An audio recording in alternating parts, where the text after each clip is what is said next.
शंभूराज देसाई साहेबांनी फक्त कॉन्ट्रॅक्टर वरती काढलेत या आणि जनता ही खड्ड्यात बघा पडत्या मरत्या, त्यांना काय टेन्शन नाही. कॉन्ट्रॅक्टर फक्त पैसे कमवतात. डांबरच नाही तिजू, डांबर असल्याशिवाय हायवे अर्धा पैसे कट कॉन्ट्रॅक्टर खाल्ल्यानंतर डांबर पडणारच नाही, तर निघणार तर का होणार. जनता उपाशी मरते या खड्ड्यात डबऱ्यात आणि कॉन्ट्रॅक्टर वरती निघते ते. इथं अधिकारी कशाला, अधिकारी मॅनेज होते ते, अधिकारी मॅनेज होते ते, त्याच्यामुळे कशाला बघते लक्ष देते कोण. काय हे सर्व खाण्याची लक्षणं आहेत, बाकी काय कुणाची जबाबदारी काय नाही, कोण जबाबदारी स्वीकारतच नाही. आम्ही पण त्याच पक्षाची माणसं आहे, पण काय उपयोग नाही, किती सांगा काही करा. एखादा पेशंट हाबरून मरेल आता जाता जाता दवाखान्यात आणीच तावर कित नाहीत. ते मंत्री आलेत की वरनं खडे आणते ते डबरं भरते ते की त्यातनं वरनं जाते ते.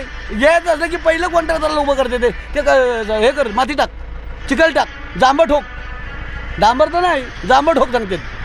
हे काय सांगाल? पालकमंत्र्यांना एकच विनंती, फक्त कॉन्ट्रॅक्टर जगवताय तेवढं, जनता उपाशी मरतीये, बाकी काय नाही. या खड्ड्या डबऱ्यात पडून जनता मरतीये. ते कुणाचं डोपरं मोडते, ते कुणाचा हात मोडतोय, फक्त बाकी काय सगळी मजा बघते. ते कॉन्ट्रॅक्टर फक्त गाड्या घेऊन हायपाय फिरते, बाकी काय नाही बघा. नमस्कार, लोकसम्राट महाराष्ट्र न्यूजमध्ये आपल्या सर्वांचं सहर्ष स्वागत आहे. आपण आज उभा आहोत महाराष्ट्राची भाग्यलक्ष्मी कोयना नगर येथे. याच कोयना नगरला पर्यटनाचा मोठा दर्जा देण्याचं काम होणार असून याच हे जर कोयना नगरचं पर्यटन तुम्ही बघायला येत असाल तर या पर्यटनामधील रस्त्यांची अवस्था कशा पद्धतीनं आहे हे दाखवण्याचा प्रयत्न आम्ही आमच्या कॅमेऱ्याच्या माध्यमातून करत आहोत. 1 वर्ष झालं या रस्त्याला रस्ता करून, मात्र या का वर्षामध्ये या रस्त्याची काय अवस्था आहे ते तुम्ही पाहू शकता. हा संपूर्ण रस्ता आहे जो टोल नाक्यापासून, जो जुना टोल नाका बंद पडलेला टोल नाका आहे, त्या टोल नाक्यापासून जो कोयना नगर मध्ये प्रवेश करतो हा रस्ता, हा एवढा खराब प्रतीचा रस्ता केलेला आहे. या ठिकाणी PWDचे अधिकारी असतील किंवा ठेकेदार असतील, कोट्यावधीचा निधी या ठिकाणी खर्च केला जातो, मात्र याच्यावर कोणाचा अंकुश नसल्यामुळे कशा पद्धतीनं या ठिकाणी रस्त्याचं काम करून लाखो रुपयाचा निधी लाटण्याचा प्रयत्न केला जातो ते तुम्ही पाहू शकता लोकसम्राट महाराष्ट्र न्यूजच्या कॅमेऱ्याच्या माध्यमातून. महाराष्ट्राची भाग्यलक्ष्मी असलेल्या कोयना नगरमध्ये दरवर्षीप्रमाणे यंदाही गणेशोत्सवासाठी मुंबई पुण्याहून हजारो चाकरमाने आपल्या गावी येत आहेत. पण या चाकरमान्यांच्या स्वागतासाठी प्रशासनाने काय तयारी केली आहे तर हे जीवघेणे खड्डे.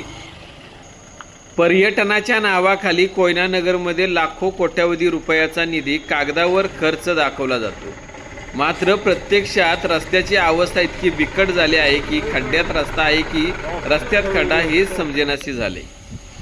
हे पहा, पर्यटनाचा विकास तर दूरच, पण सध्या रस्त्याची दुरुस्तीही इथल्या प्रशासनाला करता येत नाही. यापेक्षा दुर्दैव्य ते काय, कोट्यावधीचा निधी जातो कुठं. इथले ठेकेदार आणि अधिकारी पर्यटनाच्या नावाखाली स्वतःचेच खिसे भरण्यास मग्न आहेत का, असा संतप्त सवाल आता जनता विचारत आहे. सर्वात आश्चर्याची गोष्ट म्हणजे या लोकप्रतिनिधींना आणि अधिकाऱ्यांना जनतेचा हा त्रास दिसत नाही का. निवडणुका आल्या की विकासाच्या गप्पा मारणारे लोकप्रतिनिधी आता कुठे गायब झाले आहेत. जनतेच्या नाकावर टिचून चाललेली ही लूट आणि भ्रष्टाचाराचा कारभार आता हद्दपार करण्याची वेळ आली आहे. रस्त्याची ही दुर्दशा तातडीने सुधारली नाही तर नागरिक आता गप्प बसणार नाहीत. काय सांगाल या खड्ड्याबद्दल? अहो, खड्ड्यात आता माणसं मरतील, मोटरसायकल पाणी आत गेलं तर मोटरसायकल रात्रीचं पडणार, ते जगणार नाही अशी परिस्थिती आहे. बिकट वाहनांची बिकट परिस्थिती होती आहे. नागरिकांना काय त्रास होतो का? लई त्रास. अहो, जर डिलिव्हरी होतं पेशंट नाही तर मरत गाडीतून. पण या रस्ता बनून 2 वर्ष झाले असते. मग डांबरच नाही तिजू, डांबर असल्याशिवाय हायवे अर्धा पैसे कट कॉन्ट्रॅक्टर खाल्ल्यानंतर डांबर पडणारच नाही, तर निघणार तर का होणार. अधिकाऱ्यांची जबाबदारी आहे का नाही? अधिकारी कशाला, अधिकारी मॅनेज होते ते, अधिकारी मॅनेज होते ते, त्याच्यामुळे कशाला बघते लक्ष देते कोण. वाहनांना काय, वाहनांचं वाटोळ रोज रिपेरिंग करायची लागते वाहनांची.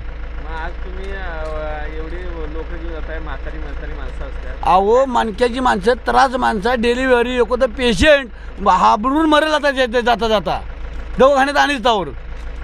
एवढे आपले इथं मंत्री आहेत, आमदार आहेत, त्यांना काय कोण लक्ष देत नाहीत, कोण बघित नाहीत. ते मंत्री आलेत की वरनं खडे आणते ते, डबरं भरते ते की त्यातनं वरनं जाते ते. घ्यायचं असलं की पहिलं कॉन्ट्रॅक्टरला उभं करते ते हे कर माती टाक, चिखल टाक, जांभर ठोक, डांबर तर नाही जांभर ठोक सांगते. हे सगळं बघितलं 5 वर्ष. आता त्याशी आम्ही सांगितलं तेव्हा त्यांनी खडी टाकली, डबऱ्यात तसंच निघालेत परत. बघा की जाऊन चिपळूणच्या रोडला बघा, पाय येऊन. काय सांगाल, काय परिस्थिती होती आता रिक्षा चालवताना तुम्हाला?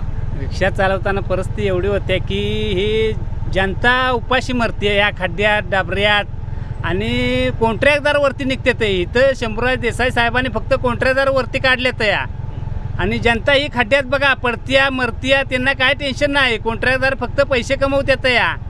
या रस्त्याचं मेंटेनन्स काढले की फक्त कॉन्ट्रॅक्टदार लागते, त्यांनी लाल माती टाकते ते की झालं, बाकी काय नाही. अधिकाऱ्यांची काय जबाबदारी आहे का नाही? काय हे सर्व खाण्याची लक्षणं आहेत, बाकी काय कुणाची जबाबदारी काय नाही. कोण जबाबदारी स्वीकारतच नाही. आम्ही पण त्याच पक्षाची माणसं आहे, पण काय उपयोग नाही. किती सांगा, काही करा. हे पालकमंत्र्यांना काय सांगाल तुम्ही? पालकमंत्र्यांना एकच विनंती, फक्त कॉन्ट्रॅक्टदार जगवताय तेवढं, जनता उपाशी मरतीये, बाकी काय नाही. या खड्ड्या डबऱ्यात पडून जनता मरतीये. मोठमोठे खड्ड्यांना आता काय त्रास होतोय? त्रास म्हणजे भरपूर लोकांना एवढा त्रास होतोय ना. कोण पडतंय, कुणाचं डोपरं मोडते, कुणाचा हात मोडतोय, फक्त बाकी काय सगळी मजा बघते. कॉन्ट्रॅक्टदार फक्त गाड्या घेऊन हायपाय फिरते, बाकी काय नाही बघा. महाराष्ट्राची भाग्यलक्ष्मी कोयना नगरमध्ये प्रवेश करताना चाकरमाने आणि पर्यटकांना खड्ड्यांचे भीषण साम्राज्याचा सामना करावा लागत आहे. पर्यटनाच्या नावाखाली कोट्यावधीचा निधी मंजूर होतो, मग रस्ते असे खड्ड्यात कसे? भ्रष्ट ठेकेदार, गप्प बसणारे अधिकारी आणि दुर्लक्ष करणारे लोकप्रतिनिधी यांच्या संगनमतामुळे आज कोयना नगरची ही दरदशा झाली आहे. गणेश उत्सवापूर्वी हे खड्डे बुजवणार की चाकरमान्यांचा प्रवास असा जीव घेणार राहणार देऊन जे आज कोयना नगरची आपलं महाराष्ट्राची भाग्यलक्ष्मी कोयना नगर, या कोयना नगरला येणारा पर्यटक जो नावं ठेवून जात आहे, त्या पर्यटकांसाठी तरी किमान या लोकांसाठी, या नागरिकांसाठी, या वाहन चालकांसाठी इथला रस्ता सुरळीत आणि बिना भ्रष्टाचारी होणं गरजेचं आहे. नाहीतर अनेक पद्धतीनं असे तुम्ही कोट्यावधीचा निधी देत असाल, कोट्यावधीचा निधी खर्च केला जात असेल, मात्र एवढा खर्च निधी करूनही तो खड्ड्याच्या स्वरूपात या ठिकाणी निष्क्रिय होताना दिसतोय. कॅमेरामॅन आकाश वाळवेकरसोबत भरत कुराडे. जय हिंद, जय महाराष्ट्र.